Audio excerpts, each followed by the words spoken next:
আপনারা দেখছেন মুর্শিদাবাদ মিডিয়া সত্য খবর, এখন আপনার নাগালে। আমাদের চ্যানেল সাবস্ক্রাইব করুন, দেখতে থাকুন, সঙ্গে থাকুন।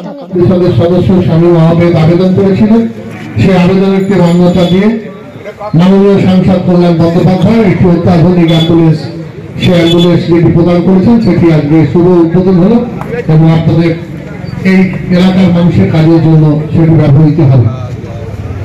কাজে লাগবে, কোথায় রাখবি?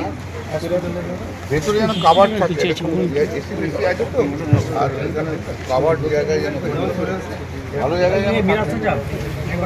আর ড্রাইভার পাবেন পঞ্চায়েত থেকে? না না, পঞ্চায়েত থেকে মাইনে বলবে। আর কি হলো?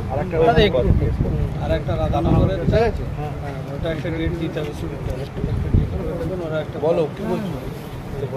আজকে দেখলাম যে জাঙ্গিপাড়া ব্লক সহ বিভিন্ন যে এসআইআর যে ক্যাম্প আছে আপনি পরিদর্শন করলেন, কি কাজ কতটা এগিয়েছে?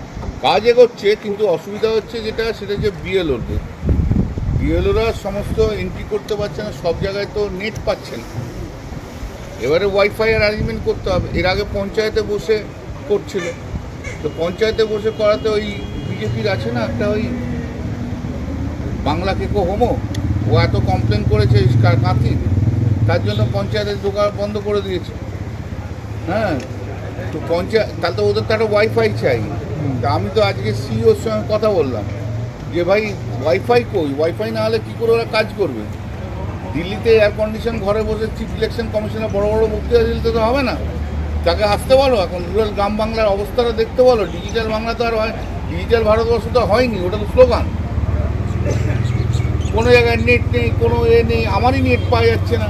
তাতে একটা ওয়াইফাই তো করতে হবে, সরকারি অ্যারেঞ্জমেন্ট করতে হবে, তো চিফ ইলেকশন কমিশনকে অ্যারেঞ্জমেন্ট করতে হবে। এই যে এন্ট্রিগুলো হচ্ছে না, সার্ভার খুলছে না, এগুলো কেন? ওয়াইফাই নেই বলে। আর উনি দিল্লিতে বসে বসে এয়ার কন্ডিশনে ঘরে বসে বসে নির্বাচন কমিশন বড় বড় জ্ঞান দিয়ে যাচ্ছে। মাঠে আসুন না, একটু আমাকে অনুরোধ করছি, একটু মাঠে এসে দেখুন না কী অবস্থা, কী চাপে বিএলওরা কাজ করছে, আনবিলিভেবল কাজ।